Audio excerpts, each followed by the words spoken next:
All the previous regarding psychology of personality, the psychology of society, the sufficiently general theory of governance, this is a necessary worldview base in order to look at history as a science and at history as a global historical process from somewhat different positions and not from those offered to us by the school.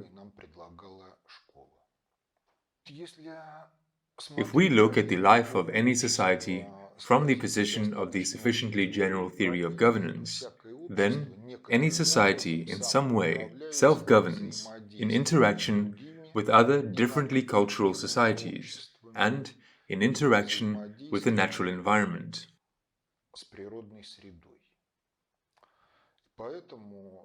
Therefore, from the point of view of the theory of governance, it is of interest how, in every society, the entire function of governance is realized,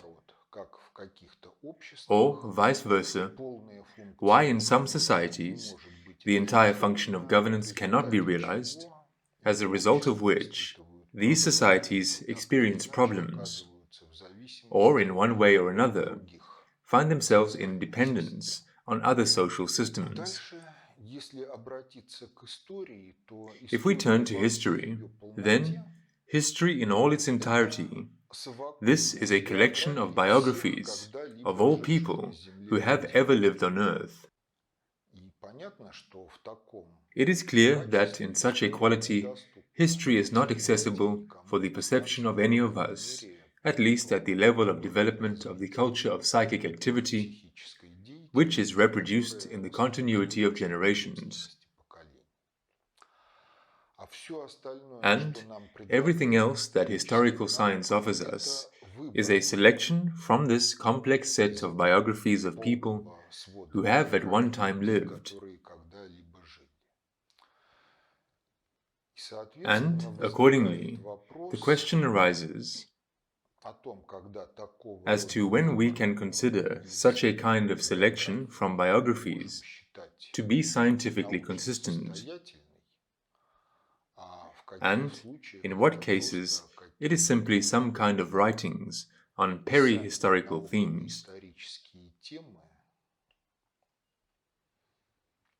That may be interesting in the aspects of some factual features or the attractiveness of the plot, but nonetheless still cannot be considered scientifically consistent descriptions of events in the historical past.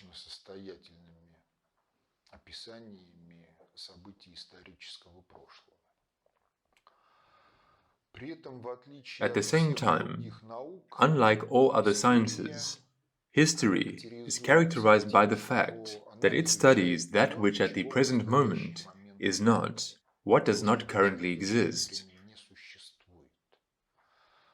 Because if we talk about biology, about physics, then if someone has doubts about Michelson's experiment on the ether drift, nothing prevents it from being reproduced in modern conditions on the basis of a modern technical base.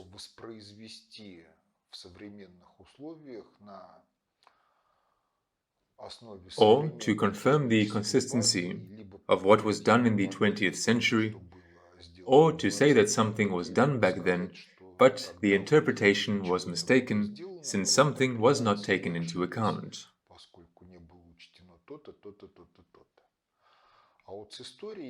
As for history, it turns out that if someone described the events of centuries ago and considered it good,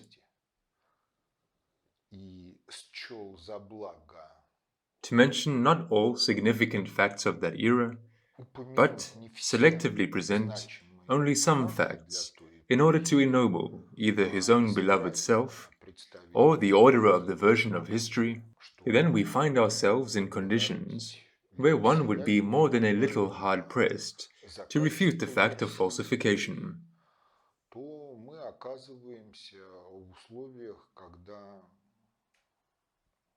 Весьма затруднительно опровергнуть факт фальсификации. During the years of perestroika, an article was published in Smyrna. Smyrna was the Leningrad youth newspaper of those years, in which claims were lodged against Stalin of the following type: that Stalin reproached historians for studying history from documents instead of addressing the participants and eyewitnesses of the events, and including in this recollections of contemporaries into the set of data on which historical science is based.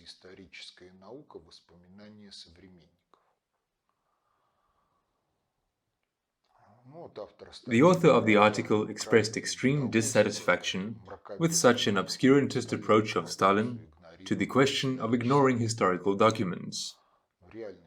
Reality shows historical documents are falsified purpose-orientedly in the course of the era itself.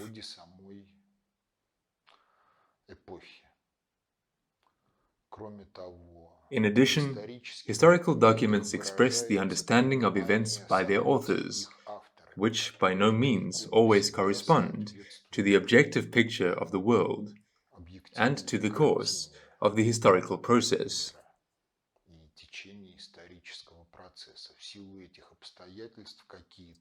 Owing to these circumstances, some facts do not fall into the documents, and some facts, in a number of cases not having taken place, become the property of history, are elevated to the rank of real facts, because they somehow fell into the documents.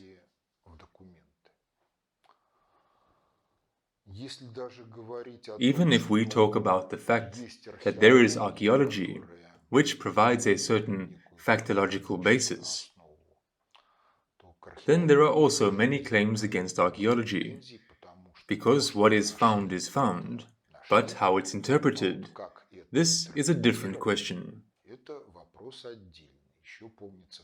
I still remember there was an anecdote in Soviet times. The Armenian radio reported that a wire had been found at the excavations in Yerevan, which speaks to the fact that the ancient Armenians had telegraph, to which the Georgian radio replied that no wire was found during excavations at Tbilisi. This indicates that the ancient Georgians already had wireless telegraph. The question of interpreting the facts is a very difficult question. Moreover, if we talk about historical science itself, then there are various schools. Every school is characterized by certain predilections, and if there arises information about some facts or some finds that do not fit into the conception of accomplished history offered by this or that historical school,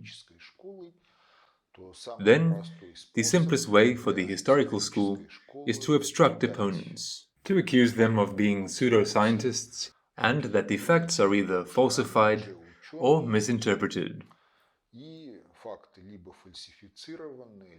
And if they for some reason don't feel like raising a scandal, then the simplest of all is not to give the facts publicity.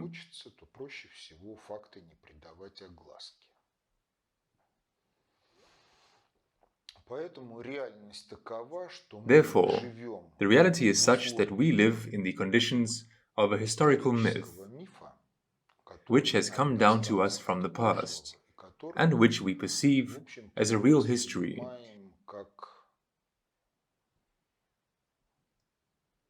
Described in these or those documents, or in the works of historians who had access to archives, to archaeology, and then we got what we got.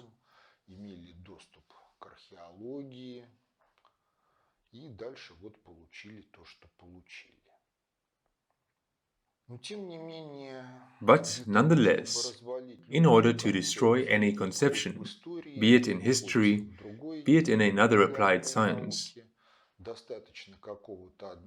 one fact that does not fit into this conception is enough. And our reality is such that a multitude of facts have accumulated that do not fit into that conception of history that we know from school Вкратце ее times. можно изложить In таким short, образом, it что can be была summarized гора as сфера, в follows. ней человека не было, потом There was какой-то a biosphere, обезьяноподобный in it предок there was стал no man, человеком, then some ape-like началось ancestor became развитие man, there человеческой began the культуры development of где-то human 5000 culture, лет тому about назад 5,000 появились years ago the первые first civilizations цивилизации, appeared, потом then появилась writing appeared, письменность. and С since the момента appearance of writing, появления everything is письменности more or less все reliably было known to us достоверно from antiquity известно to the от present day. древности до наших дней. Кто-то из геологов посмотрел на сфинкс Some of the и geologists сказал, looked at the что сфинкс Sphinx и его and основание said that the Sphinx повреждены and its base эрозией. were damaged by Для water того, erosion. чтобы были In такие order for such damage повреждения, to occur, сфинкс the Sphinx had to have должен been был rained on подниматься до for неба many на centuries. протяжении многих веков. Я просто уточню, вы говорите про большого сфинкса, Да, который про находится в большого Yes, сфинкса, the который Big Sphinx, находится which is рядом с located next to the пирамидой Pyramid of Чеопс. Cheops. Если говорить о жизни If нашей we talk about the life цивилизации, of our то на civilization, протяжении большей then over the части course of the greater памятной part of истории memorable сфинкс history, был засыпан the песком по Sphinx самые has been уши. covered with sand right И, up to кроме its того, ears. Египет находится в одном из And in наиболее сухих addition, мест планеты. Egypt is located in one of the driest places on the planet, Проблемы с тем, как where there are объяснить problems with how to explain the повреждение fact of сфинкса damage to и the его base of the основания Sphinx by water водой. erosion. Кроме того, некоторые источники What is указывают на more, то, что some обелиски, sources выращенные indicate египетским that the фараоном, obelisks они in the по squares of систематически Egyptian cities использовались и как were also used as геодезические часы. sundials. То есть на площадях That is, the была squares had some отмечена markings corresponding to the time, И вот шкалы этих часов and the scales of таковы these sundials are сейчас, such now что that the duration of the daytime, продолжительность morning, and дневных, evening hours утренних и is вечерних different. часов, она разная. Но если Египет But if сместить Egypt is с displaced его from its места к position югу на to the 15 south by градусов, 15 то degrees, шкалы then the солнечных scales of the часов станут sundial will become равномерными, equal, и он and окажется Egypt will в find itself in a поясе, где belt where дожди rains are the и norm, там, соответственно, and будет there, accordingly, существовал if it existed for a long time, длительного времени traces of erosion are explainable. объяснимы следы эрозии. Ну а после того, как появился And интернет, after the internet appeared, and благодаря thanks to ему it, стали there became доступны available for восприятия perception not only не только texts from текста из libraries, библиотек, к которым to which access is not always possible, но и but also materials that are posted by any материалы, people who are которые interested. выкладывают любые люди, кому это A whole array of интересно, information, which does not fit into the classic version of образовался целый history, was массив formed. информации, которая не лезет в классическую версию истории. То The pyramids in Bosnia, which are covered with a layer of soil, the formation of which takes from 10 to 12,000 years, требуется от 10 до 12 тысяч лет, то еще and something чего-то, else, то that the station станция Lunar Луна Orbiter Орбитер transmits a является picture of the surface of the поверхности moon, Луны, на котором некие in which some астрономические pointed tall objects cast shadows, тени and the plan of the location of these objects is mirrored in relation to the plan of the location of the complexes and pyramids in В Giza. общем-то, многие факты, которые And становятся many facts that become достоянием publicly available гласности, они show that the показывают, historical что myth тот that we all исторический studied мир, at school который мы is все very far from what it знали, really was. очень далек от того, что реально было. И если говорить о том, что And if we реально talk about было, what really в общих was, чертах это then, выглядит in general таким terms, it образом. looks like Где-то this. около 13 тысяч лет имело место Somewhere глобальное around геодезическая 13,000 years катастрофа. ago, there occurred a Чем global она geophysical вызвана, это catastrophe. вопрос другой, By но what в it was результате caused, нее this is сместились another полюса, question. в But as a результате result of чего it, the poles shifted, тропики as a стали result of which the tropics became not тропиками. tropics. В Якутии у нас образовалась In вечная Yakutia, мерзлота there с took shape мамонтами, permafrost with которые были mammoths, убиты и which were killed заморожены and в frozen течение within a few нескольких hours, a maximum часов, of tens of максимум hours. десятков часов. and the traces of that global catastrophe are located all over the world.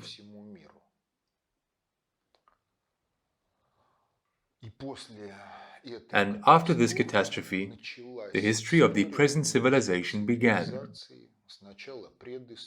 First, the prehistory is the Stone Age. Then, the first regional civilizations really emerged.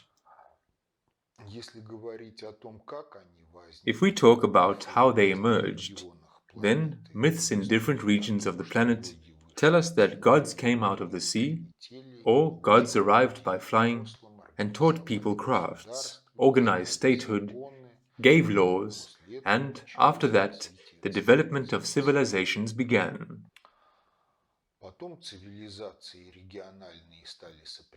Then, regional civilizations came into contact, wars of regional civilizations began, and then we came to the life we have now.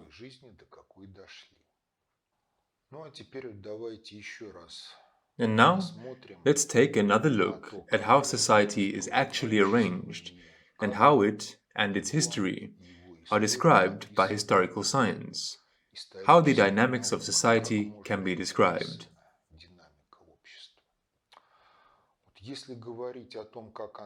If we talk about how it can be described, then it turns out that history and sociology are also exact sciences, but somewhat not in the sense that it's commonly thought.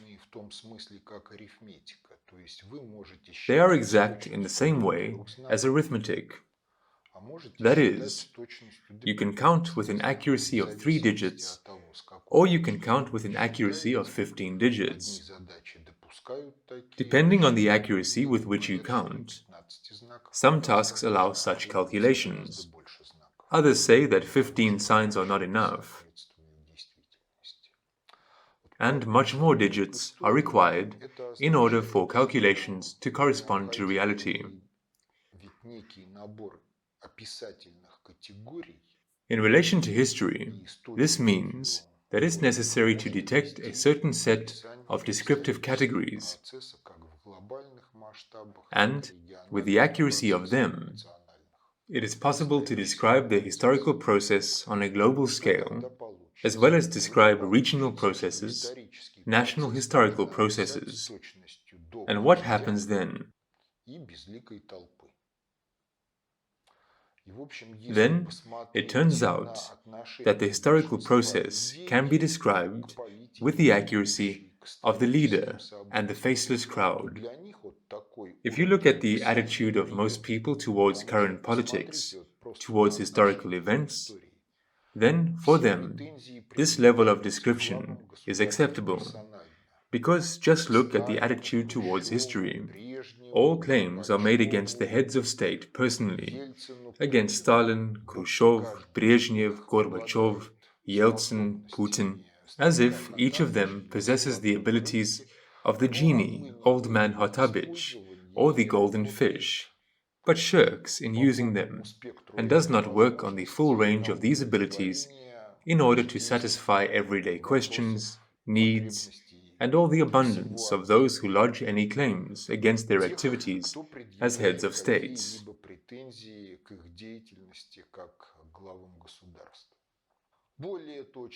A more accurate variant. Yes, indeed, there is a head responsible for governance, in a sense, governance on the scale of society as a whole. He is the head of the governorial hierarchy, but besides him, there are also associates. And accordingly, history can be described with the accuracy of a leader, a group of associates, and again, a faceless crowd. Further, if you poke around, it turns out that the groups of associates are not homogeneous. Among them, there are those who really work under the leadership of the leader. There are those who simply worm their way in and work for their own interests without thrusting themselves forward and not pretending to have something more. There are those who themselves would not mind becoming a leader under favorable circumstances, Someone works to create these favorable circumstances, resulting in such phenomena as political mafias connected with groupings close to the leader. And these political mafias, in modern history, are formed already juridically as political parties.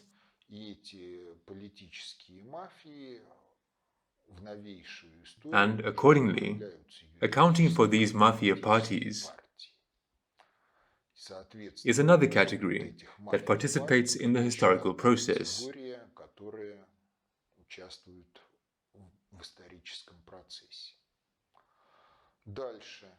Further, as it is known, within the boundaries of the party, not all party members are homogeneous.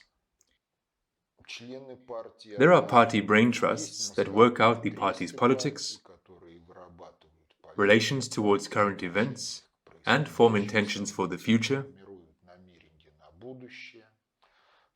And there are those who are simply committed to the parties and are their activists, local organizers, collectors of information, and other functionally specialized periphery.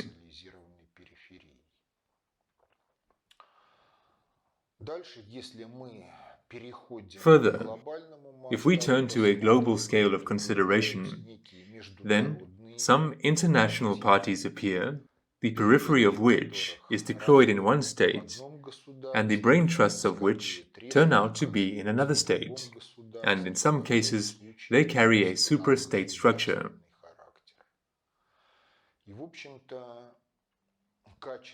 And the quality of the description of the historical process is determined by the fact of which descriptive categories are introduced into this process. Further, there arises one more interesting point.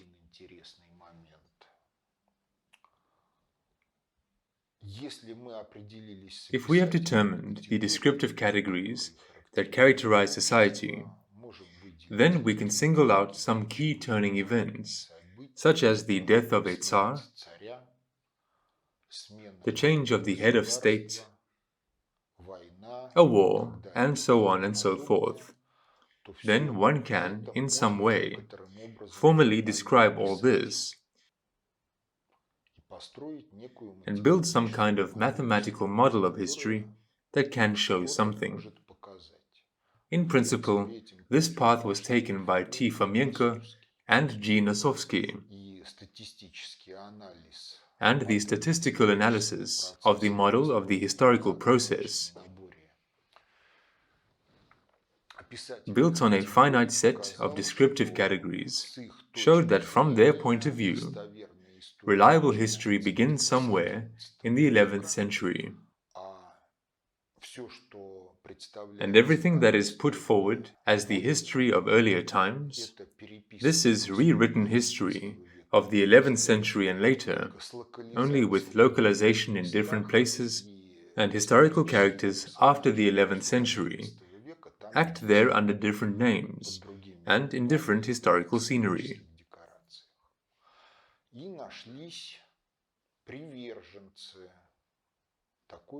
And there have appeared adherents of such an interpretation of the global historical process.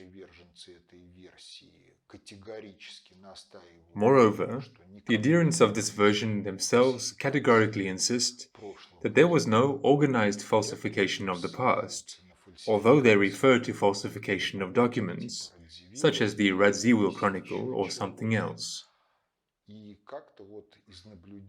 And somehow the observation escapes the fact that although there seemed to be no organized falsification, the tendencies towards falsification carry a determined, purpose-oriented character, and as a result of, as it were, non-organized falsifications, not all information about the historical past is hidden, but only information on certain thematics is hidden.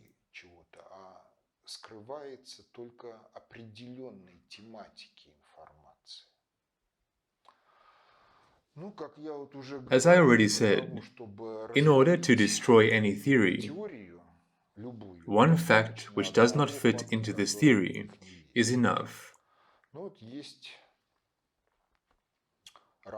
There is a novel by Morgan Robertson, The Titan or Futility,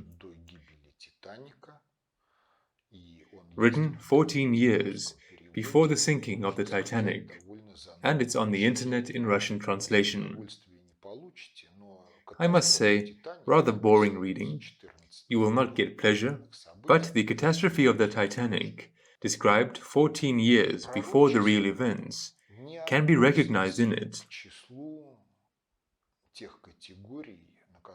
Prophecies are not among the categories on which the model of Fomenko and Nosovsky is built.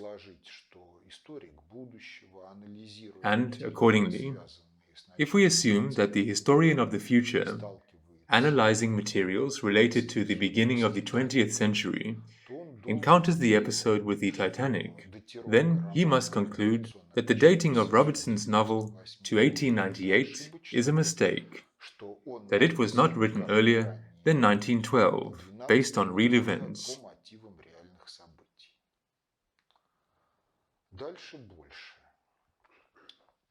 Further, more.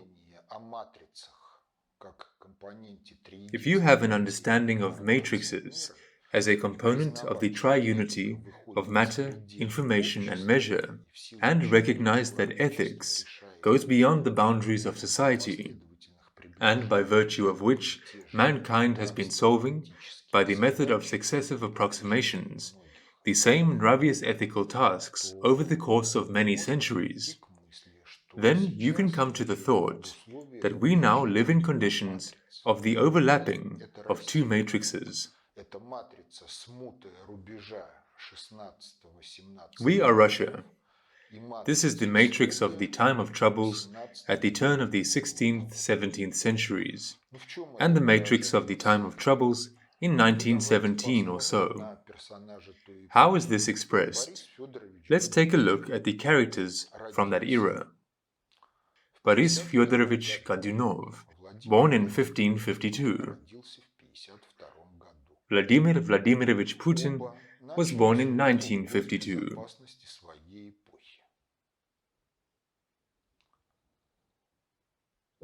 Both began their service in the state security of their eras. Both, in fact, did not stain themselves in repression. Both were accused of committing those acts that were either not proven or in which they were not definitely engaged.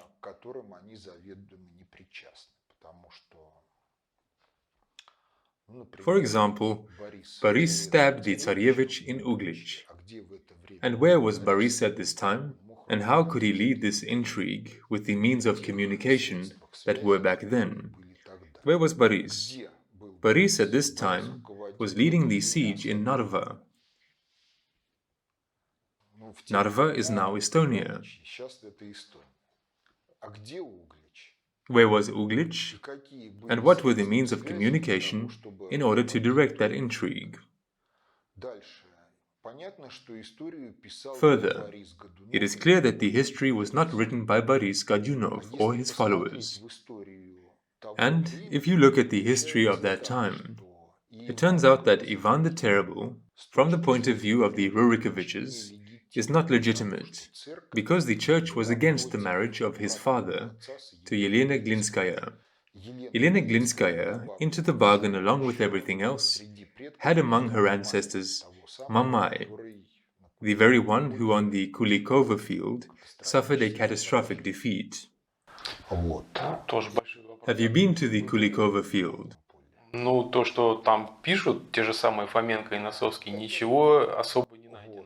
I have been to the Kulikovo field, and I can speak on the basis of the impressions that I have, and not of the reading of the text.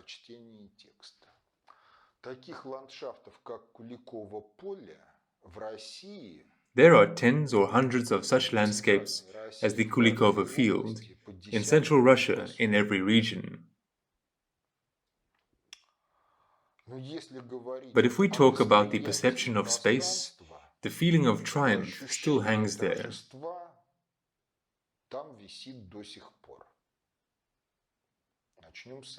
Let's start with this. The nearest is the village of Monastyrshina. According to the official version of history,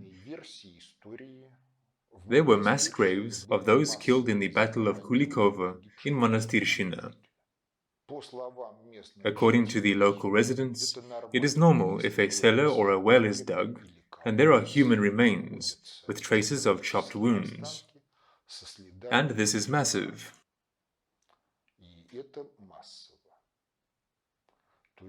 That is, if Fomenko and Nosovsky believed that the Battle of Kulikovo was in Moscow on Kulichki, then the question arises. And guys, tell us what really happened on the Kulikovo field in the Tula region. Because the proof of the direct theorem is not proof of the converse theorem. The converse theorem is proved separately. Therefore, yes, if you are great and discovered that there was something grandiose and some kind of fight on Kulichki in Moscow, and this, from your point of view, is the battle on the Kulikovo field, then what was there? Until you get to this, the question concerning the reliability of your version is closed.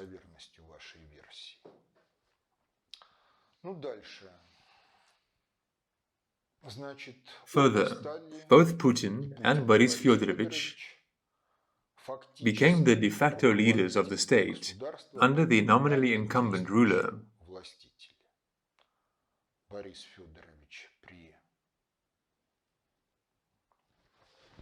Boris Fyodorovich under Fyodor Yuanovich in the official version. In the unofficial version, Boris Fyodorovich is the son of Fyodor Yuanovich. Vladimir Vladimirovich became the acting prime minister under President Yeltsin. Further, Boris Fyodorovich Godunov died on April the 23rd. Boris Nikolaevich Yeltsin died on April the 23rd. Matrices, by what are they characterized? By functions. And, in different variations, functions can be distributed not over one person, but over several. The daughter of Boris Fyodorovich Godunov is Ksenia. The goddaughter of Vladimir Vladimirovich Putin is Ksenia Sobchak. Well, the fact that Dmitry Anatolievich Medvedev shares the same facial features with Nikolai Alexandrovich Romanov, the last emperor, has also been recalled more than once. So, the reality is such that Russia now lives in the overlapping of two matrices, and, accordingly, solves those Navius ethical tasks that were not correctly solved in the era of both the time of troubles at the turn of the 16th and 17th centuries, and at the turn of the 19th and 20th centuries.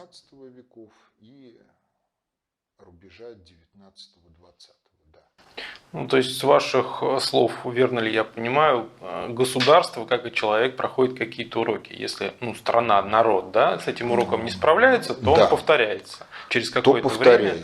Да. Yes, it is repeated.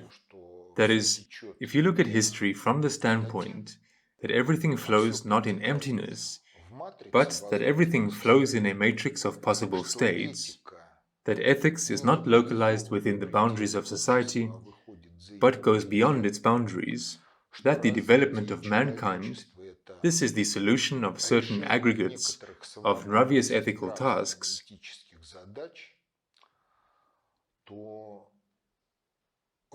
then, in the model of Fomenko and Nosovsky, there appears not a falsification of history by rewriting events of later eras in earlier eras and localization, but there appears an iterative process. That is, the process of the solution of the same Navius ethical tasks by the method of successive approximations. The way many tasks are solved in the numerical methods of applied mathematics in the design of many technological objects. многих технических объектов, прежде чем дойти Before reaching the mass production of an acceptable object, one designs and builds many prototypes, множество прототипов, в которых так или in иначе which either the доказывается fundamental possibility of constructing the object is proved, or либо errors detected in устраняются early ошибки, prototypes are eliminated. в ранних прототипах. И потом уже объект доводится And до then приемлемых the object is brought to an acceptable level and its operation То begins. есть вопрос об интерпретации истории, он That is, далеко не the question однозначен, of the interpretation of history почему было. is far from Ну а unambiguous, если вот even in обществом relation to некоторым what образом was. управляется и реализуется последовательность And полных if этапов society is или governed in этапов some way, функции and the управления, sequence of то, stages of the entire соответственно, function of governance возникает is вопрос, а implemented, как then, accordingly, реализуется. the question arises, И, how is it в implemented? общем-то, развитие The цивилизации development это of развитие civilization, this is the development специализации, of the specialization of профессионализма. professionalism. Соответственно, вопрос о специфических, Accordingly, this is the question видах of the власти, specific которые specialized types of power несут эту that самую carry полную this функцию. entire function of governance. Ну, давайте посмотрим наши Let's take a учебные look at our социологии, textbooks on политологии, sociology чего и and как political они science, предлагают. what they offer us and how. Последние, наверное, лет 30 For the last 30 years, all political scientists have been telling us that the system of separation of powers that exists in the West and goes back to the traditions of ancient Rome is the ideals of the most perfect system of organizing social self-governance.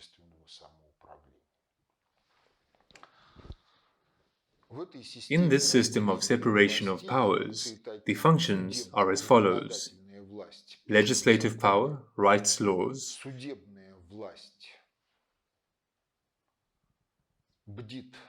judicial power attends to the implementation of laws, punishes for non-compliance, executive power governs society in accordance with the laws.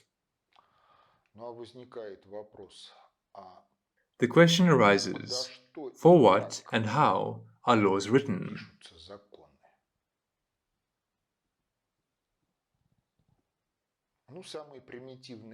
The most primitive answer to it is that we are all people, we all have the same needs. Harmonious relationships in society lead to the fact that allegedly social, but not physiological needs are about the same with all of us. And therefore, there is no question of where the laws come from. Allegedly, every more or less healthy thinking person, even more so educated in the field of history, jurisprudence, economics and everything else, he can form a law for the solution of these or those social tasks. Закон под решение тех или иных социальных задач.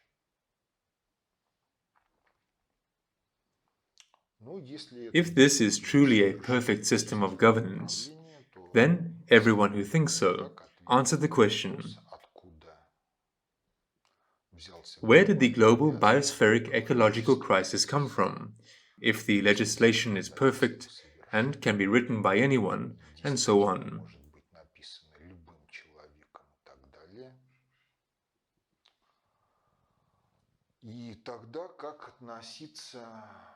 And then, how to correlate with such phenomena that took place in the history of Russian civilization? Because when Lenin characterized Soviet power as a power different from bourgeois democracy, and different in that it should not be bureaucratic, that the Soviet power itself writes laws and itself carries them out, so it was a denial of the European system of separation of powers. Where did all this come from? Because if you trace this whole thing in our history, then it goes back to pre-baptismal times.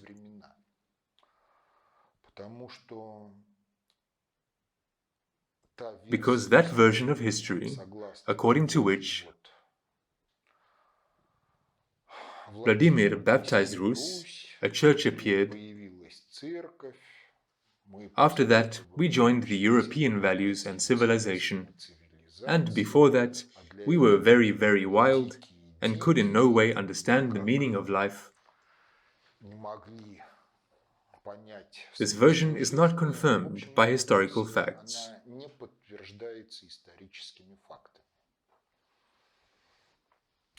Firstly, there is that which has received in history the name Serpent's Wall.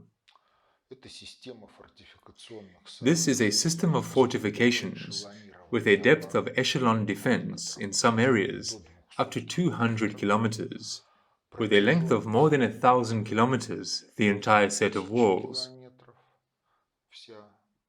which stretches along the south of Ukraine, and, in fact, once separated the forest zone from the steppe zone.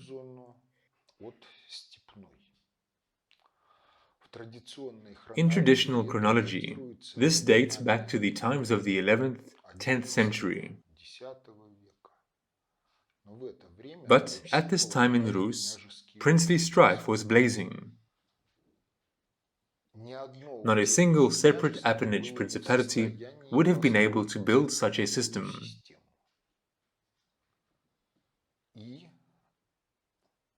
And the aggregate of the appanage principalities, waging constant strife, could hardly have agreed with each other about investing very large resources for decades in the construction of this fortificational system and its subsequent operation.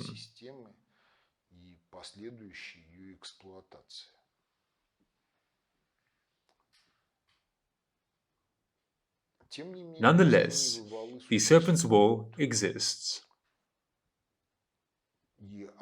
And one explanation is that our ancestors built them in pre-baptismal times, and that during that period, Rus in some way was united. But it was governed without that which in the modern view is called a state. Because if you look even at the facts that are known from history, then Novgorod, over the course of a long time, already in the post-baptismal era, invited princes to govern.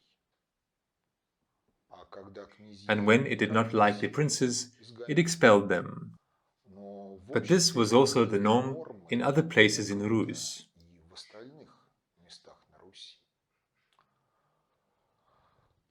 In the word about Igor's regiment, there are the following words.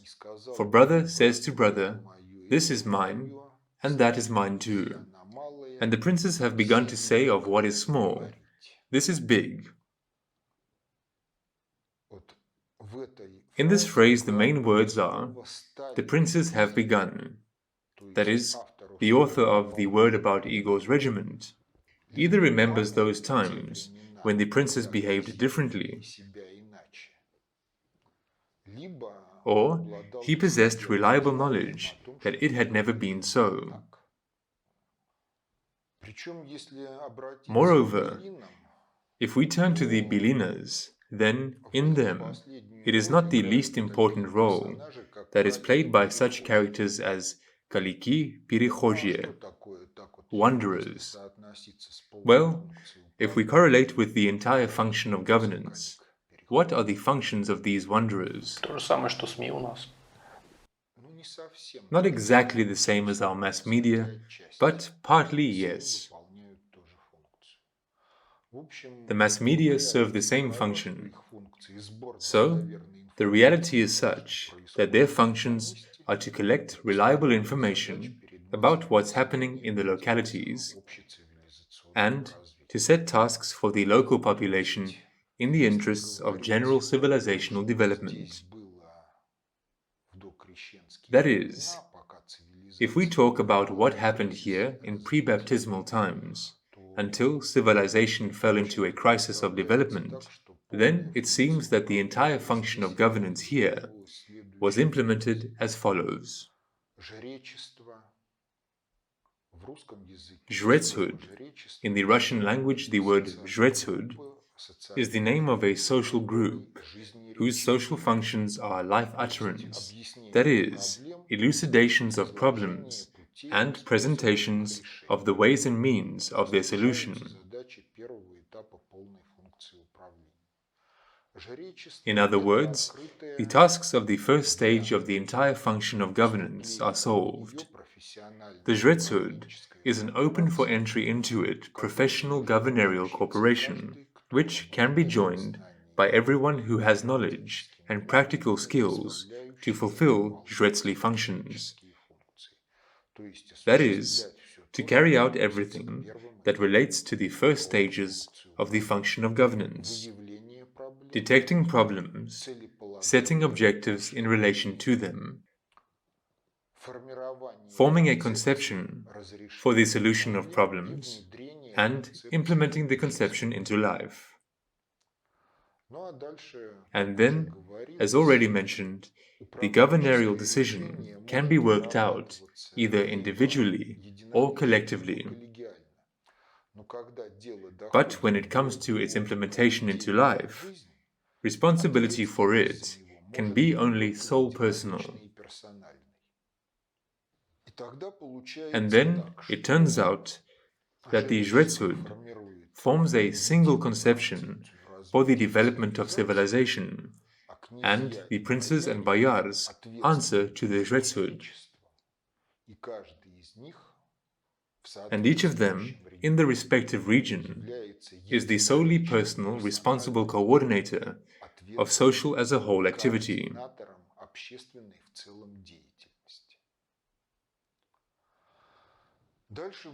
Further, there comes to light another interesting thing. Leo the Deacon, narrating about the negotiations of Sviatoslav with John Tzimiskis, the emperor of the Byzantine Empire in 971, says that the emperor approached the bank of the Danube with his retinue, all dressed up, as he had to indicate social status. A boat approached the bank of the Danube, and Sviatoslav was paddling, like a simple rower, differing from the rest only in that he had newer clothes. But in principle, he had the same clothes as the rest. For the Byzantines, this situation was incomprehensible. For most of our contemporaries, it is also incomprehensible, because the question of statusly things that denote status in the intrasocial hierarchy is, for many, question number one.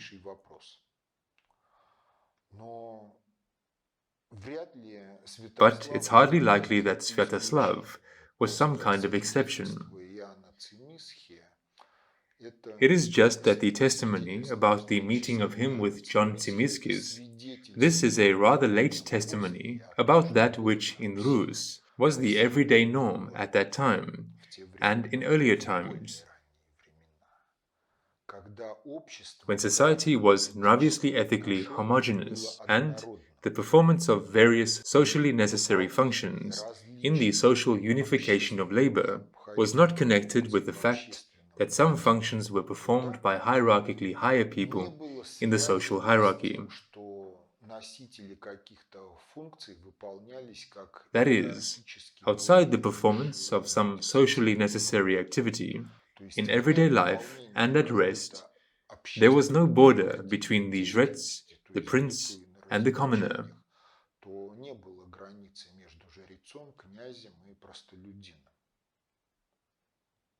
In a nravious ethical regard, it was a single society. And the nraviousness of the жрец did not differ from the nraviousness of the prince and the boyar, and from the nraviousness of the so-called commoner. Although in the social association of labor, they performed different functions.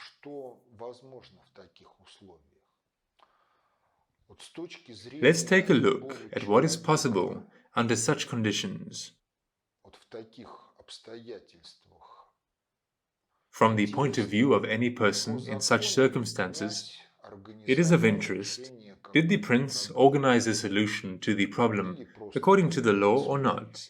Or he simply manifested his creative potential, realized it, thanks to which the task was successfully solved.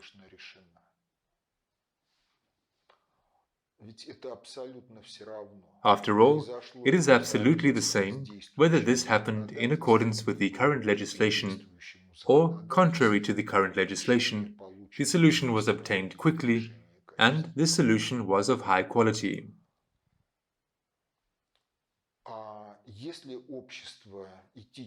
And if society is ethically and nravistly heterogeneous, scattered, then what?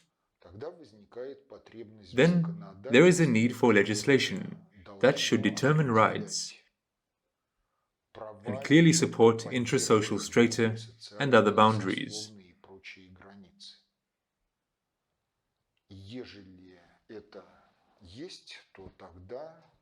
If this is the case, then the violation of the law is, first of all, a violation of some strata, caste norms of ethics prescribed in the law.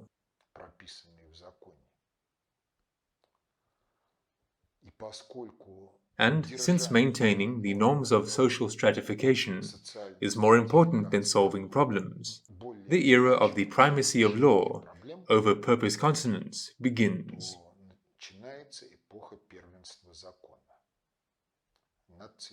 And as a result, society begins to produce laws and falls into juridical insanity.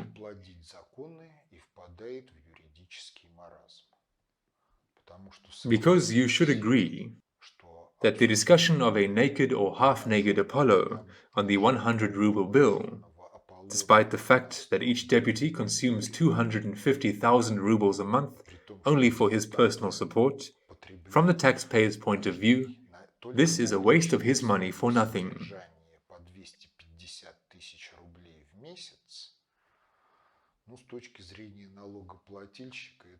So, it is a clear non-correspondence.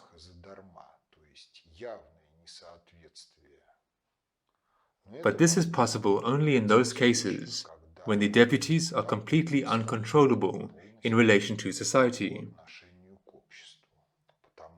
Because had this been the norm of ethics of ancient Rus, then, raising to the rank of a national problem, the naked Apollo on a bill would have led to the following.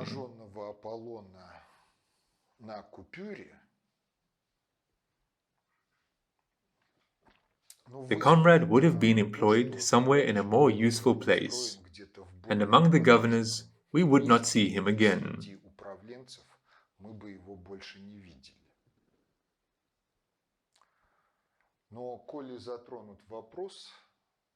But, since I touched upon the question of naked Apollo and the protection of nraviousness, then there arises another question, addressed personally to the deputies. How does erotica differ from pornography?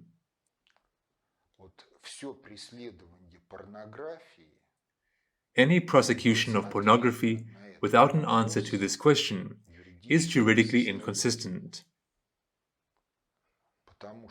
Because the same actions can be erotica in some circumstances, and the same actions in other circumstances can be pornography.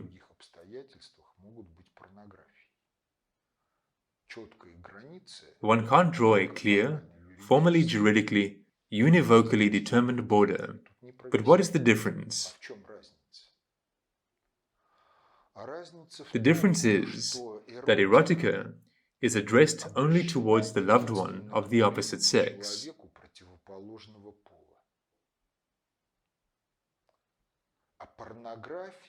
And pornography is the arousal of sexual instincts in circumstances that do not presuppose the implementation of programs of sexual, instinctively conditioned behavior.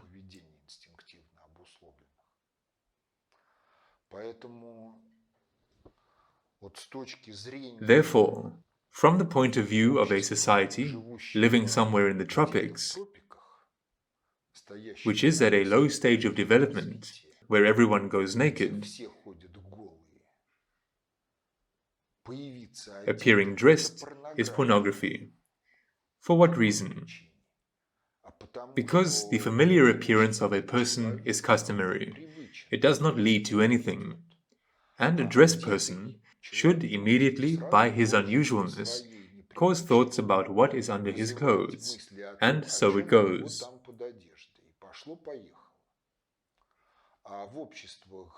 And in societies in which you can't go naked,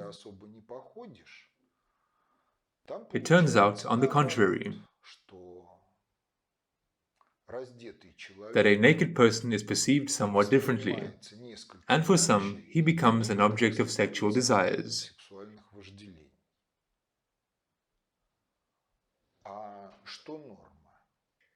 And what is the norm? The norm is such that if humanity, society, reaches the point that the human type of psyche structure is the norm from adolescence, then, accordingly, the spontaneous implementation of instinctive programs is impossible with the human type of psyche structure.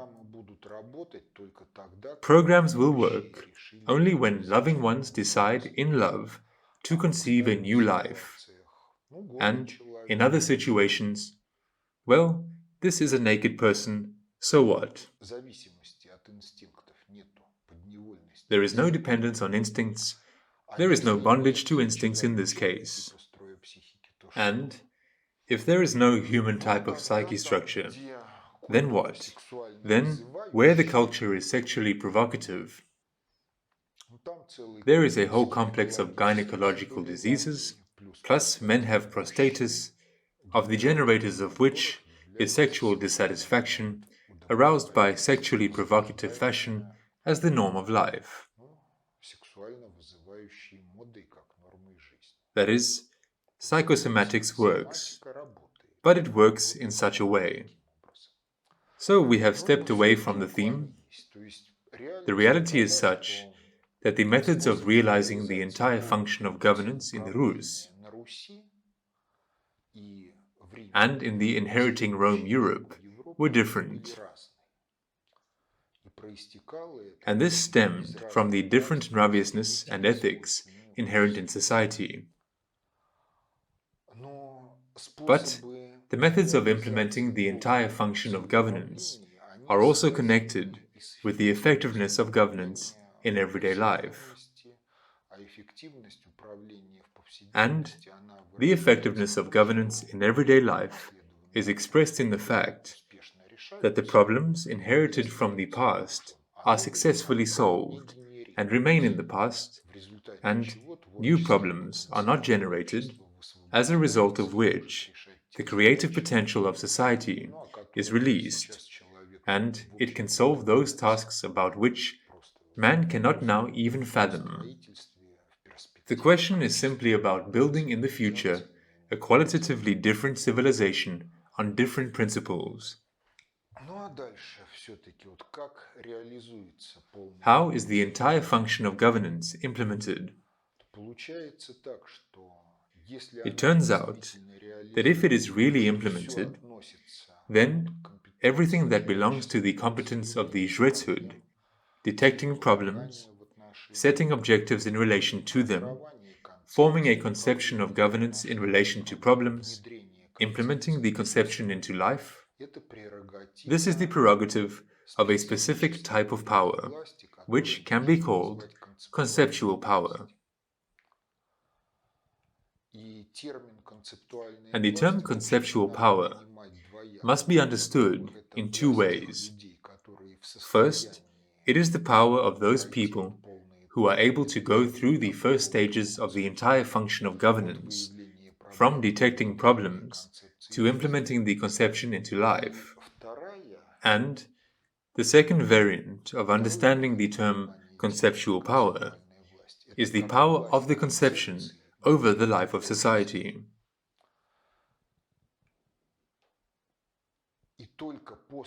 And only after that begins the functions of legislative power, which writes legislation under a determined conception.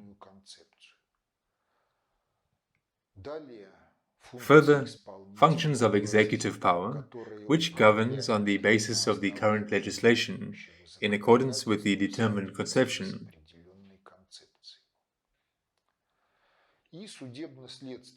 And judicial power, which reveals facts of violation of the law and prosecutes for this violation, neutralizing the violators.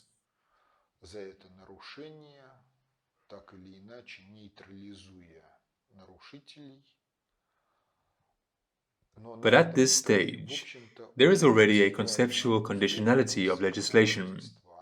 It somehow, in the majority of cases, does not arise. That is, if everything is according to the law, then everything is fine. And if we talk about the law, then what is included in this set of laws? If you look at the set of laws from the standpoint of the theory of governance, then you can detect legislation that ensures normal governance in accordance with the chosen conception. Legislation that is oriented towards resolving conflicts of particular governances within the chosen conception.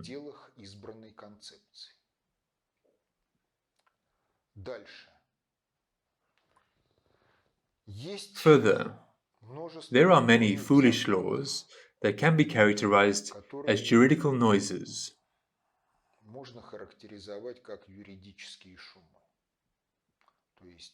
They exist, but they don't carry any useful functions, except that they are a feeding trough for lawyers, who interpret them in relation to life.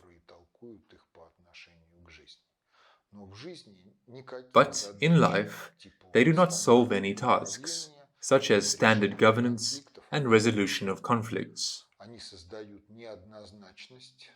They create ambiguity in legislation and thus generate a multitude of conflicts of governance, on the solution of which the community of lawyers feeds.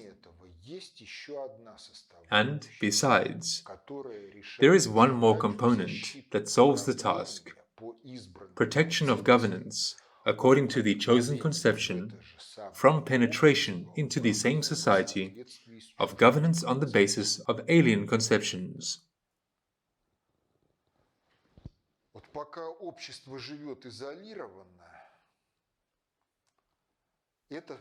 While society lives in isolation, this last component, directly related to the conception, is not visible, it is not striking.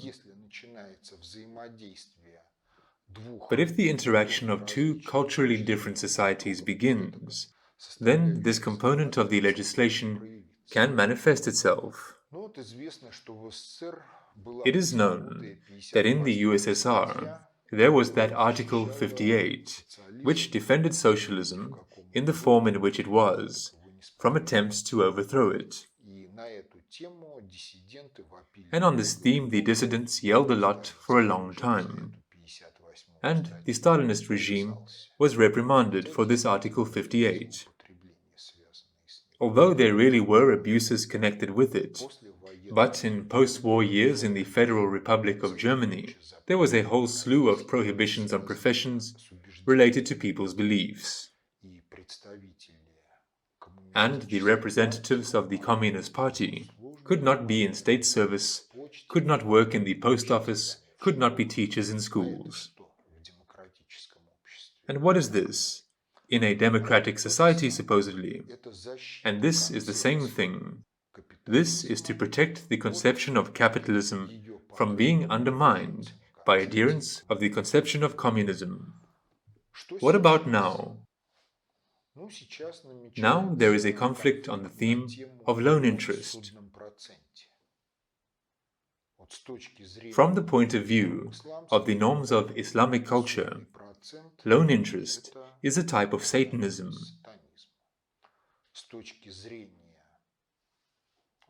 From the point of view of Western culture, interest rate lending is the norm, and almost a locomotive of economic development. Accordingly, the legislation of Muslim states is oriented towards the fact that lending at interest should be excluded, and attempts of this kind should be suppressed alternatively and mercilessly. And the legislation stemming from Western civilization, on the contrary, is oriented on how to juridically ensure the functioning of loan interest lending, including outside the traditional Western culture.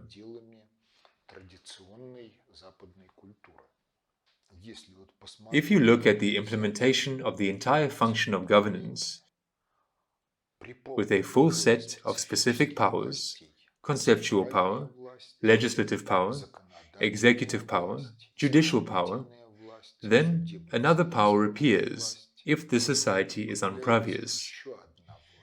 There appears an ideological power.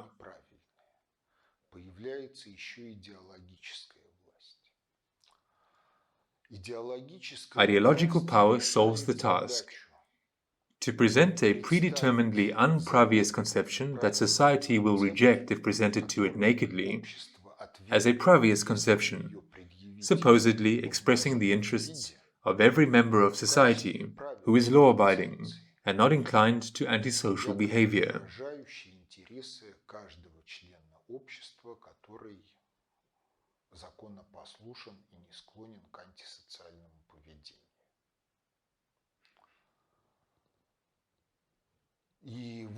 Ideological power has been successfully solving these tasks for many years, centuries, changing its face.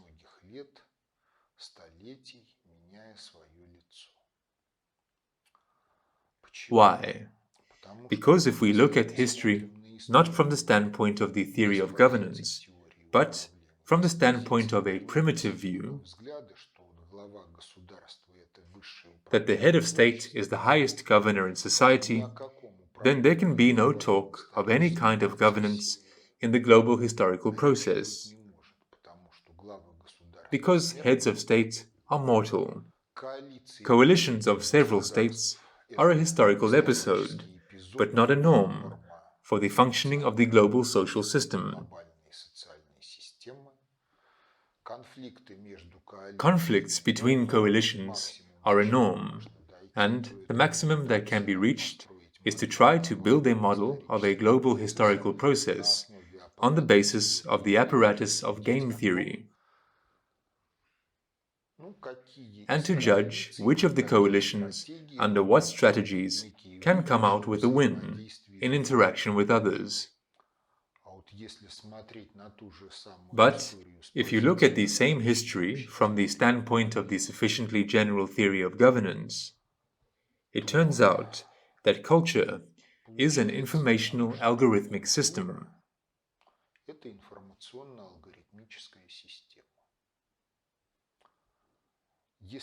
If culture is an informational algorithmic system, then it is purpose consonant in relation to the realization of some quite determined objectives, and blocks the realization of some other quite determined objectives.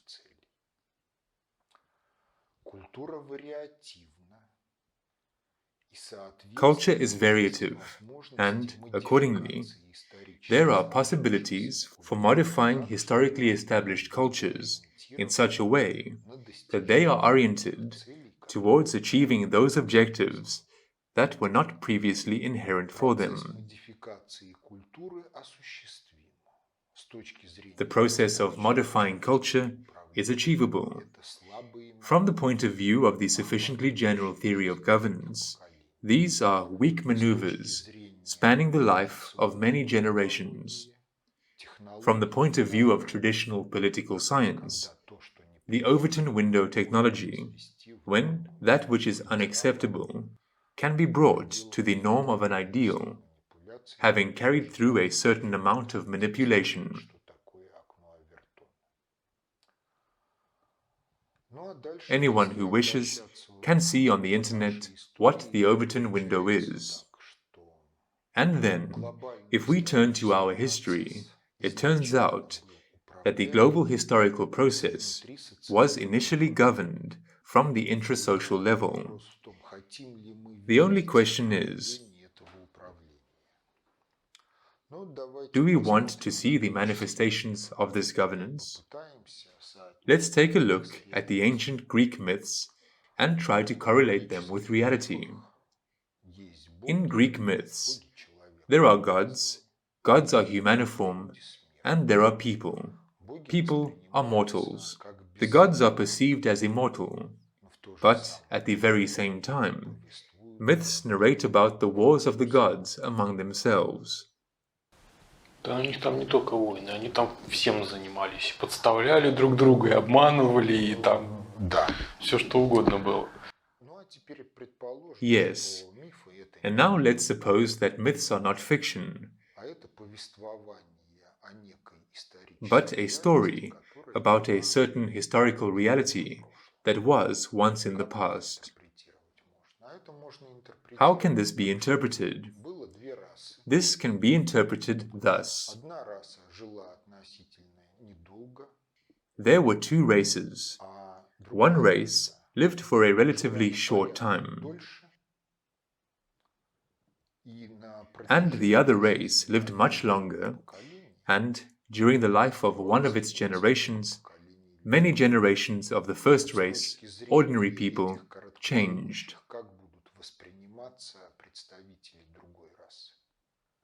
From the point of view of those who live a short time, how will representatives of the other race be perceived? As immortal gods.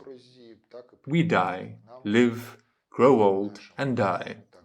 And they, as they came to our grandfathers in one image, so they came to us, and to our grandchildren, and so on. Besides, we can do something, and they can do something that we cannot. By what means? Including on account of the fact that genetically, biologically, the other race was superior to the short-lived race. And if it was superior, then what is now commonly called magic and attributed to fictions and fairy tales could just be another physics. And it was quite accessible in the culture carried by the so-called gods.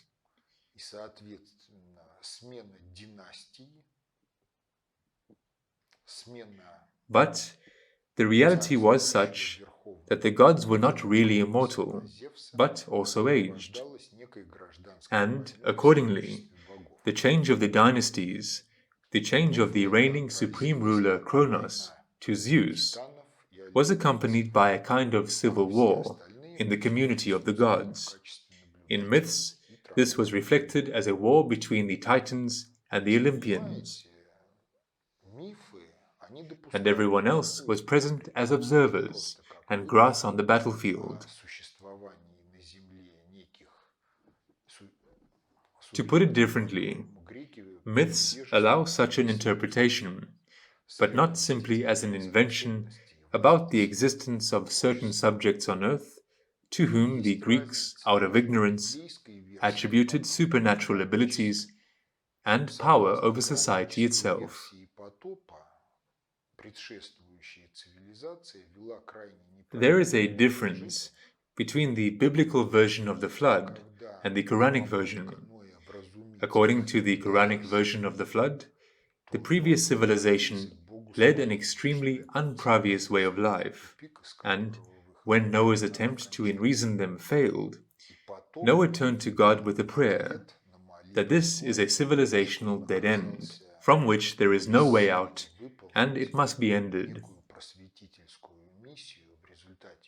And the flood was in response to Noah's prayer that he had turned out to be powerless to fulfill a certain enlightening mission, as a result of which that ancient civilization could change the direction of civilizational development and reach a certain new quality of life without a global catastrophe.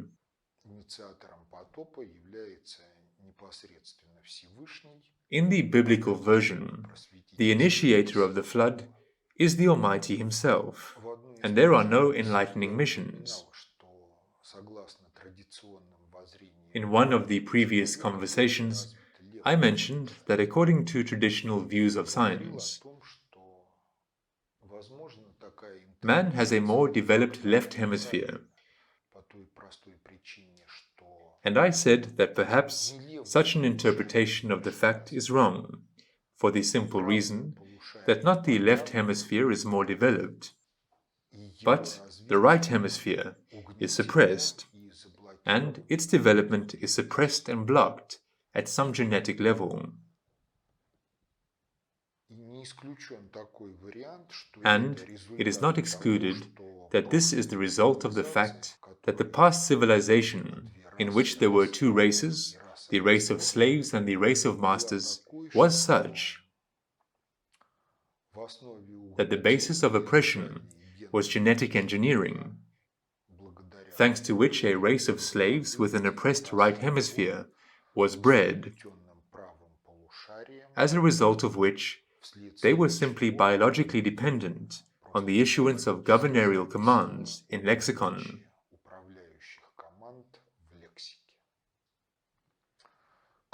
In addition, if we analyze the structure of man's memory, then his memory is heterogeneous, because part of the information is recorded on his biocarrier, that is, on his organism itself. And some of the information is accessible to us, mostly unconsciously, through egregors. That is, egregors have a certain memory.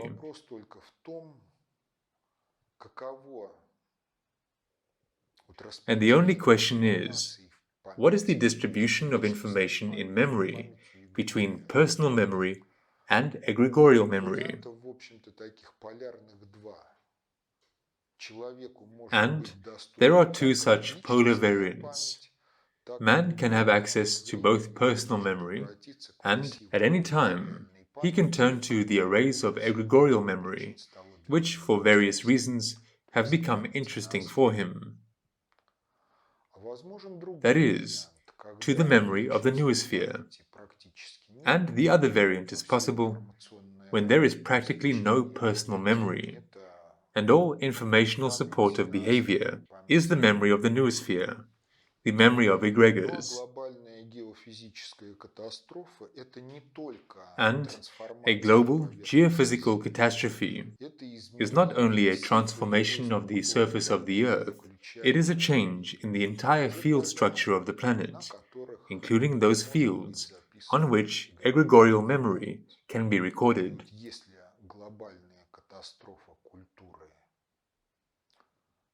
And if the global catastrophe of culture destroyed the egregorial memory, then everyone at once, practically instantaneously, went wild.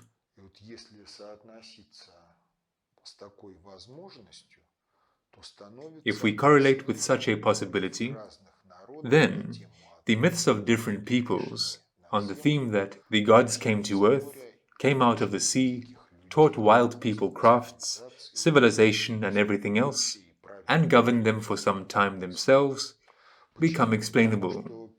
Why? Because the prospects for a catastrophe were hardly secret for the governing elite. Right now, something is happening in Yellowstone Park. The roads are closed. Access to Yellowstone Park is restricted because the asphalt is melting.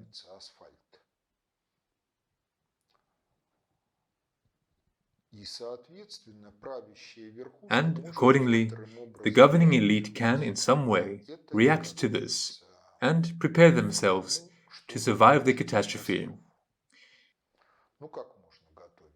How is it possible to prepare if civilization allows? You can build large ships that go into the ocean, and there they will not be vulnerable to tsunamis.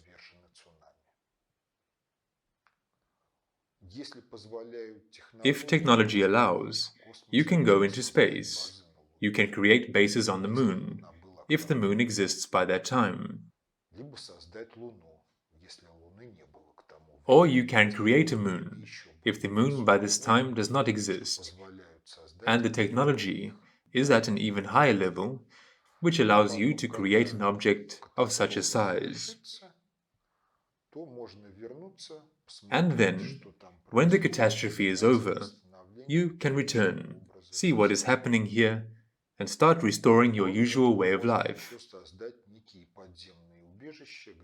In addition, you can create some underground shelters where you can place your comrades in suspended animation.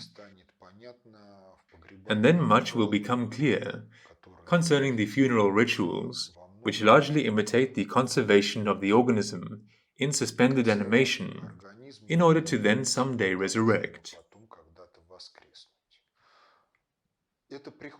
It comes from egregorial memory.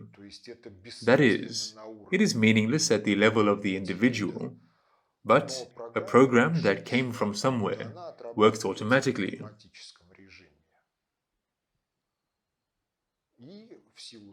And, owing to the fact that many people are involved in the egregor, the funeral rituals of antiquity can reproduce the preparation to, in some way, survive the catastrophe. Then the question arises, if there is such an assumption that there were two races, a catastrophe occurred, some lost memory and ran wild, and, in the informational algorithmic support of behavior, nothing but instincts remained, and others came, having survived the catastrophe, became teachers, and began to revive civilization from scratch. Then what are the traces of this in modern times?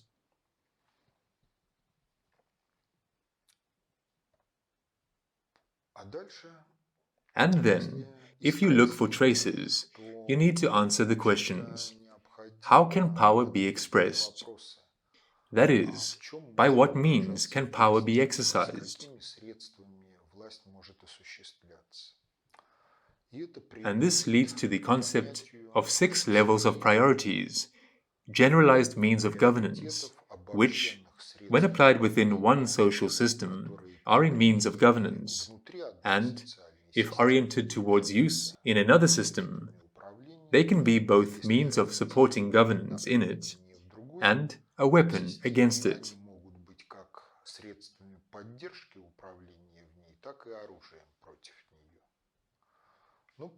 It is clear that it's possible to coerce opponents to acceptable behavior by brute military force.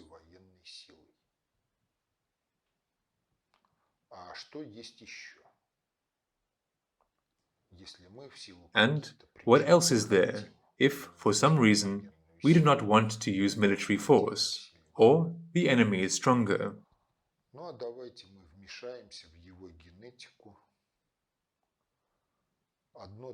Let us interfere with his genetics. 1, 2, or 3 generations, the enemy will become biologically defective, and the territory will, of its own accord, cleanse itself. Alcohol, tobacco, by all means. As soon as the people start drinking more than a certain measure, 2 or 3 generations later, the territory is empty. Come and own it. When they talk about Russian drunkenness, then, for those who hope that this variant will be realized, I don't recommend hoping for this, because the distribution density curve, by the amount of alcohol consumed in modern Russia, is not what is commonly thought. That is, it's not a curve with one hump at one end, with 0, at which they don't drink anything, but at the other end, those who drink everything that burns besides alcohol. We have a double-humped curve. To put it differently, there is a certain sub-plurality of those who do not drink at all, and then the other hump, people who drink from so much to so much, and the average in this case does not characterize what is happening, because there is a stratification of society into those for whom sobriety is the norm of life, and those who believe that it's possible to drink. But it's interesting that when the problem of cultural drinking was discussed on one of the talk shows, the question arose, why drink culturally? Getting extremely smashed until one sees demons is understandable. This is to get away from reality. And why drink culturally? As it does not lead to significant effects, but is accompanied by negativity such as you can't get behind the wheel, you can't conceive, and so on.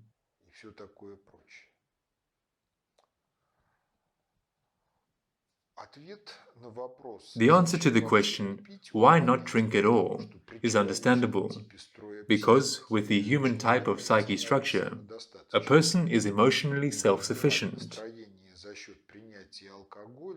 and there is no need to cheer up by taking alcohol or some other dope. Because emotionally, the person is always self-sufficient, and everything is good, his mood is good, there is no need for mood enhancers.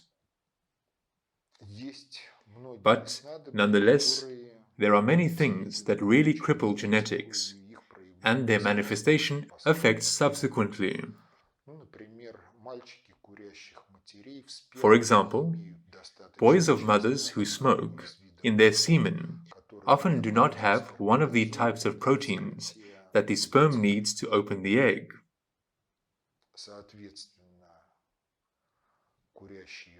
Accordingly, women who smoke may not expect their sons to give birth to grandchildren. At least, if not all, then many.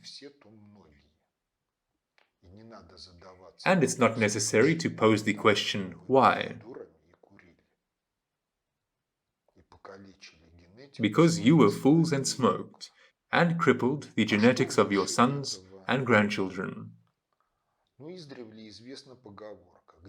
And what is higher? Since ancient times, a saying has been known, where an army does not pass, a donkey laden with gold will pass. Why is a donkey laden with gold higher than anything that can have an impact on genetics? Because the reality is such that in any society, pushing through any kind of dope requires campaign funding. Therefore, indeed, a donkey laden with gold as a motivator for those who exercise power turns out to be much more effective. Again, see how it works. In modern conditions, in order to be able to counter the enemy, it is necessary to support the military-industrial complex, and many weapon systems, their creation and production, require not even years, but decades or more.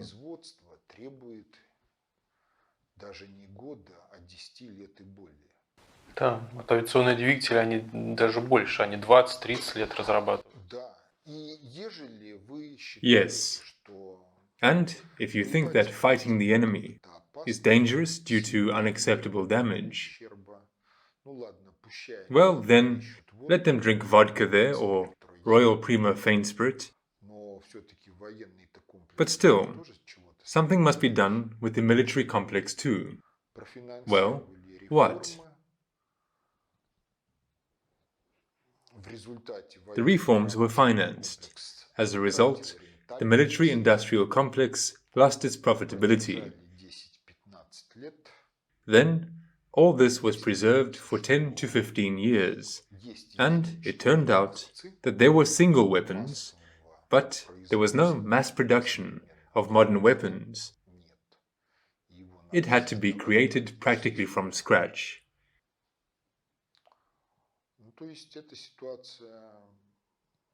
That is, this situation is a result of the fact that indeed, where a powerful army does not pass, a donkey laden with gold will pass. And, as a result of this, the army, and the economy may find themselves in such devastation that the conqueror may not even dream of. And what is higher? And it turns out that higher than this are ideas. Because if a person is convinced that some ideas are correct, then he is often incorruptible when it comes to ideas of social significance.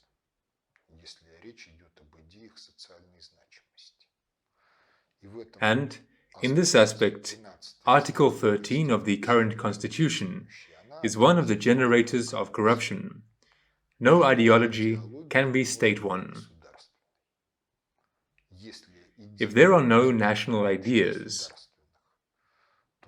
then money turns out to be at the highest level, and the only question is how to sell oneself out while avoiding criminal liability.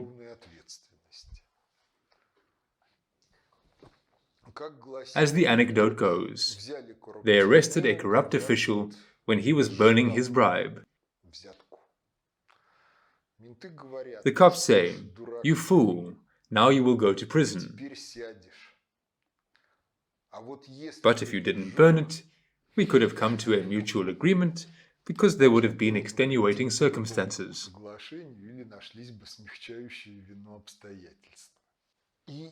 Ideas also play the role of an instrument both of governance and of the exercise of power, and a weapon. Because if you look at the content of education in the field of finance and economics in the USA, the orientation is towards the cultivation of the American governorial core. Then this will be one education. And if you look at the export modifications of education in this area, it will be a contently different education. Why? Because different tasks are solved. Every governor correlates the flow of operational information with what he was taught at university. And if our eagles were taught that the loan rate cannot be lower than the inflation rate, then they will stupidly stand on this. They'll stupidly stand on this, despite the fact that in the physics course, when they studied electrical engineering, they learned Kirchhoff's rule.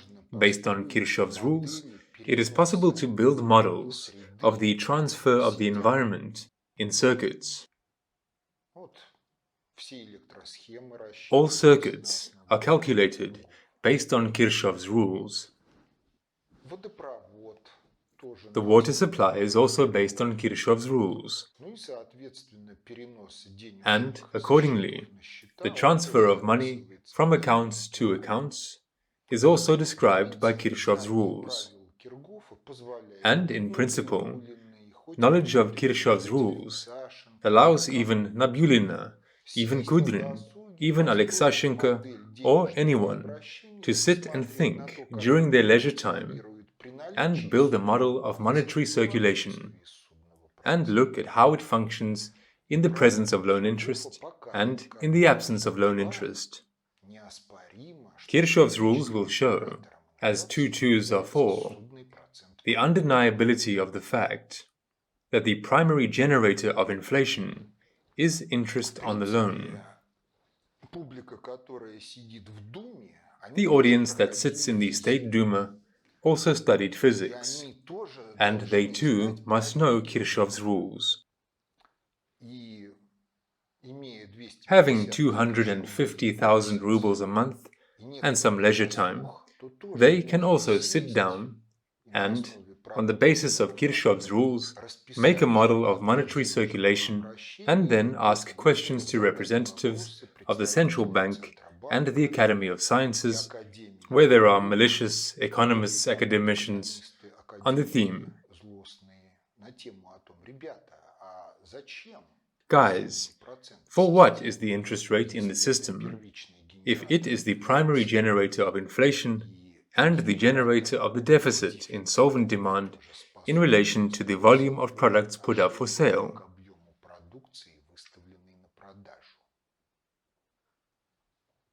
This is a brake on economic development.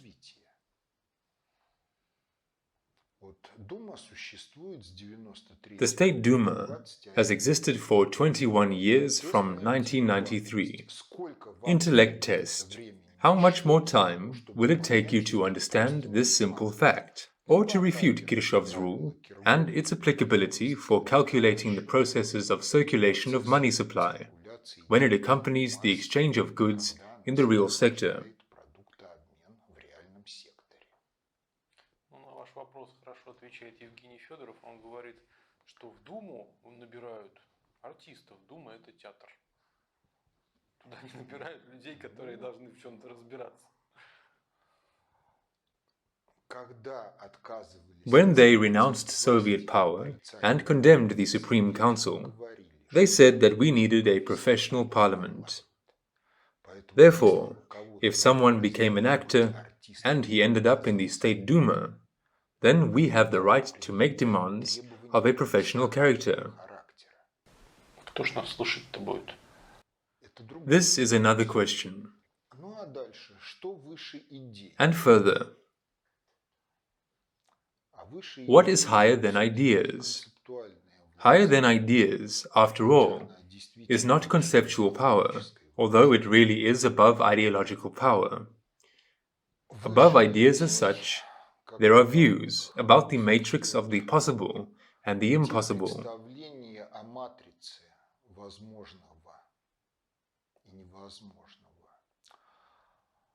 The matrix. This is information and algorithmics. Factually, this is about the algorithmics of development. Because all ideas are within the boundaries of a matrix, and they are connected with some paths in only this matrix, but not the whole matrix. That which is beyond the boundaries of the idea, these are the ways of development that cannot be realized on the basis of these ideas. And, therefore, the question arises about the matrix as such. Historical development in the past was expressed in chronology, in linking some events to chronology. And this is very significant, because if we assume that the Second World War of the 20th century began on September the 1st, 1939, with the German attack on Poland, we get one picture of the course of this very Second World War. And if we take the position that the Second World War began at the turn of September-October 1938, and its beginning was the Munich Agreement, then the whole picture of the war will become completely different. Therefore, questions about chronology and what actually happened are very important questions. Why? Because Ключевский is right.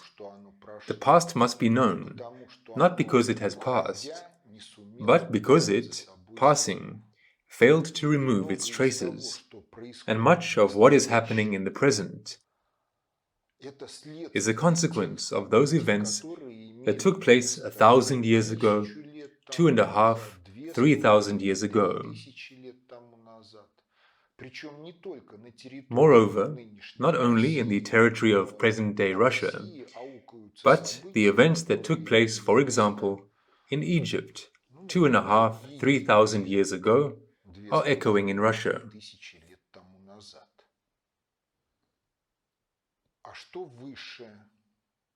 And what is higher than chronology and matrix algorithmic information?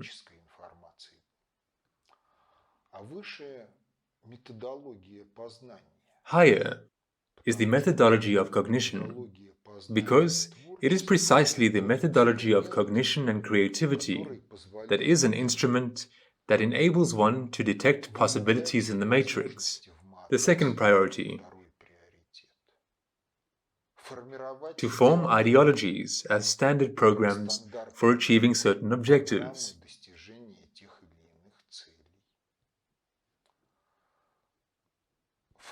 To form economic models and systems, algorithmics of their functioning, in the final analysis, to form everything that is called brute military force. Because the one who surpasses the opponent on the first methodological priority, where it's about the methodology of cognition, the one who masters the most perfect methodology of cognition, he easily integrates the achievements of his opponents into his culture.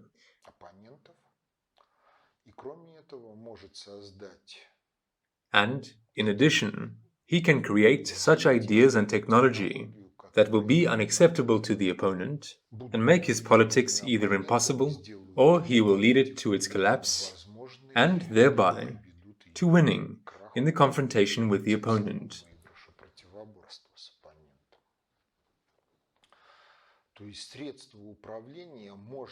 So, means of governance can be attributed to 6 priorities. The lowest is force. Above it, genetics. Above genetics, finance and economic theories.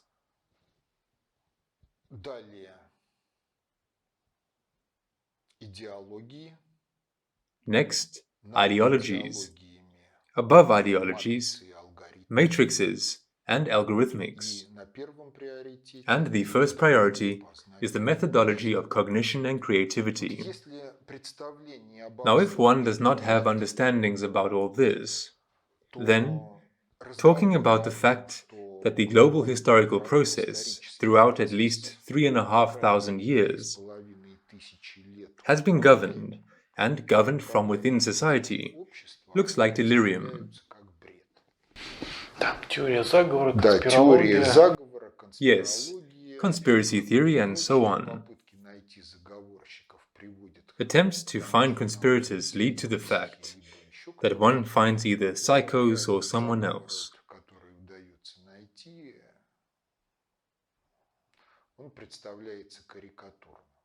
And the real conspiracy that it is managed to find looks like a caricature. What then is in reality? In reality, there is the Bible, the so-called Book of Books, a cultic work on the basis of which the culture of European and American civilization and partly modern Russian culture was formed.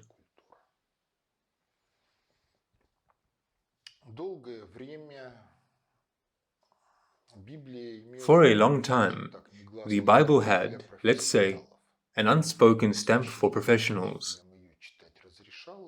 That is, the clergy were allowed to read it, and the laity, even if they knew how to read. The reading of the Bible was not supported, not encouraged. And if we talk about the content of the Bible in its historically real form, then there are 2 themes there. The first theme is the relationship of man and humanity with God. And the second theme, this is the life of global civilization and the organization of intrasocial governance. We will not touch upon theological aspects for now, but we will deal with intrasocial problems. What is there and how? If we analyze biblical sociology, then we can see that what is normal from the point of view of the Bible is as follows. The Jews are a people chosen by God. Chosen for what? The Bible does not say so directly. And all the rest are some other peoples. Further, the Bible is divided into 2 fragments, the Old Testament and the New Testament.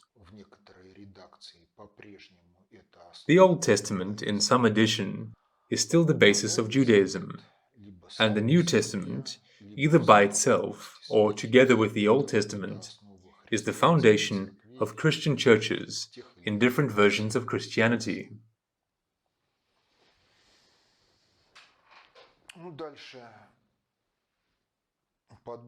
A selection of quotes from the Bible is available in Fundamentals of Sociology and in other materials of the conception.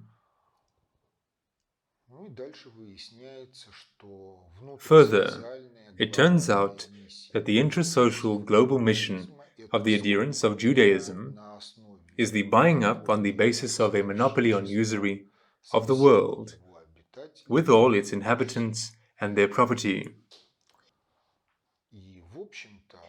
And this idea is the main intrasocial global political idea on which the entire biblical civilization and all biblical culture are built. If we analyze further, it turns out that there is a response thesis of Christianity for almost every thesis of Judaism.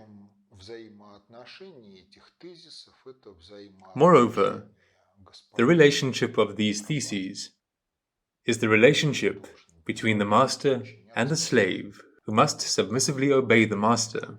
For example, with regard to the property of a Gentile that was sold to a Jew for money, it is ownerless like a desert until the purchaser performs an act of acquisition.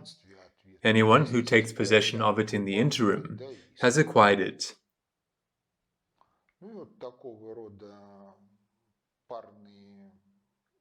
This is one of the Talmudic provisions.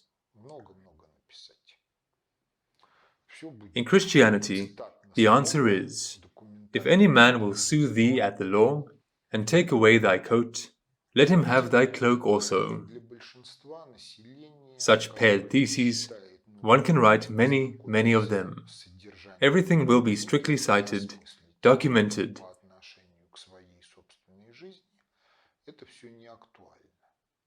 But, nevertheless, for the majority of the population, who does not consider it necessary to familiarize themselves with the contents of the book, and to comprehend it in relation to their own life, this is not relevant. But the reality is such that this is a program for the implementation of globalization, in which the means of governance, as well as weapons, of the sixth priority are of an auxiliary character, and the main instrument is the financial credit system, and financial instruments, the chief among which is the institution of credit loan with lending interest, which, on the one hand, generates the monopolistically high purchasing power of the carriers of this institution, and, on the other hand, generates inherently unpayable debts, which are in some way distributed over all those who are not owners of this institution. Moreover, I emphasize that this is about the institution of credit loan as a whole, but not about this or that bank. That is, if there are inherently unpayable debts, which are in some way distributed over all participants in financial circulation, then, in the next financial crisis, some banks' losers may collapse, and some entrepreneurs, who do not belong to the owners of the institution of credit with loan interest, can feather their nests.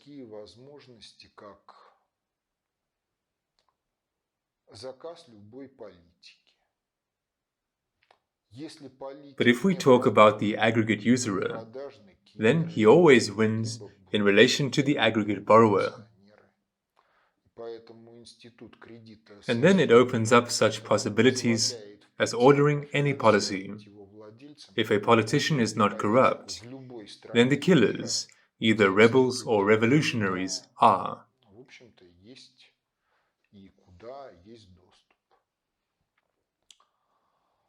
And, therefore, the institution of credit with loan interest allows its owners to finance any policy in any country of the world where there is an institution of credit and where there is access.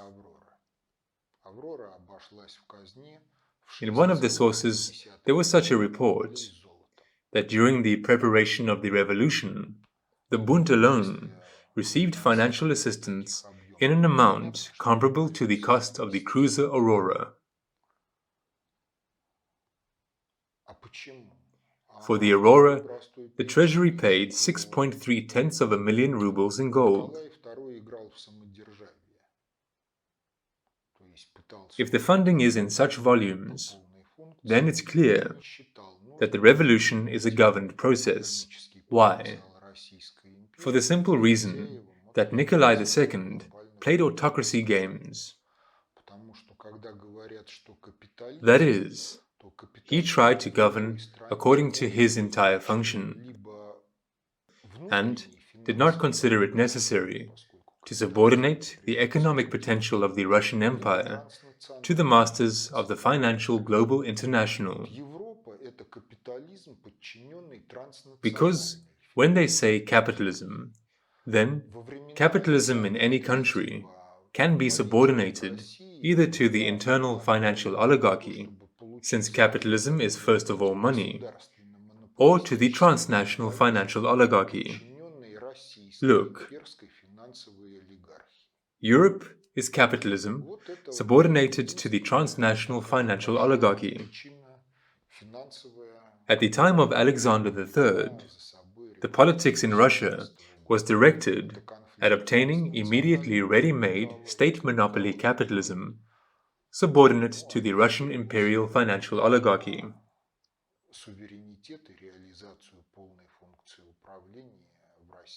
This is the only big financial reason that led to the revolution in 1917. This is a conflict between transnational capital and capital which was focused on sovereignty and the implementation of the entire function of governance in Russia.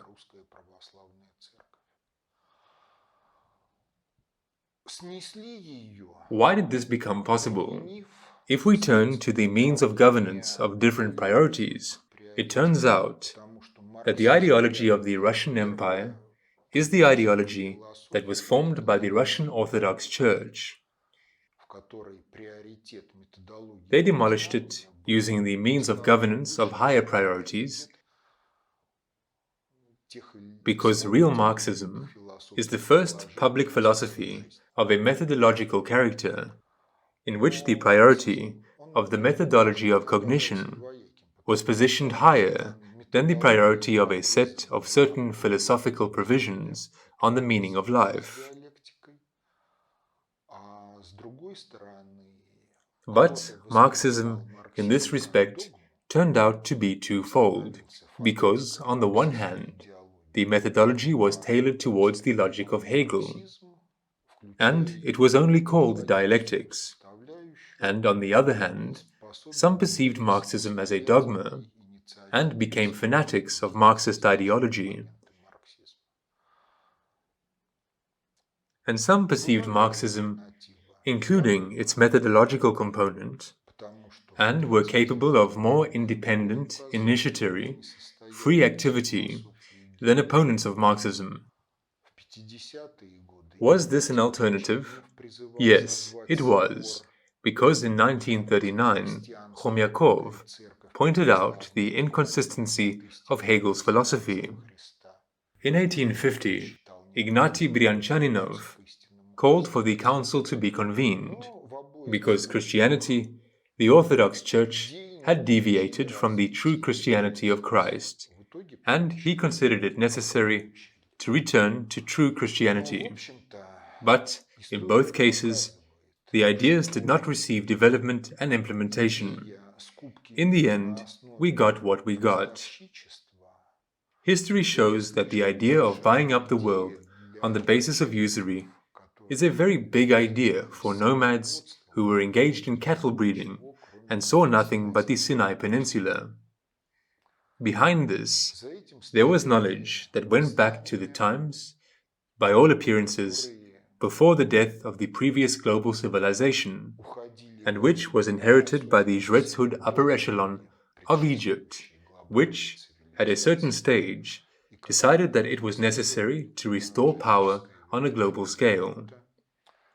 And, in order to do this, it was necessary not to fight, but to carry out cultural cooperation with the population of different regions of the planet, so that upon completion of the project of globalization, on the basis of the buying up of the world through a usurious monopoly, everyone would find themselves under the ideative power of this project.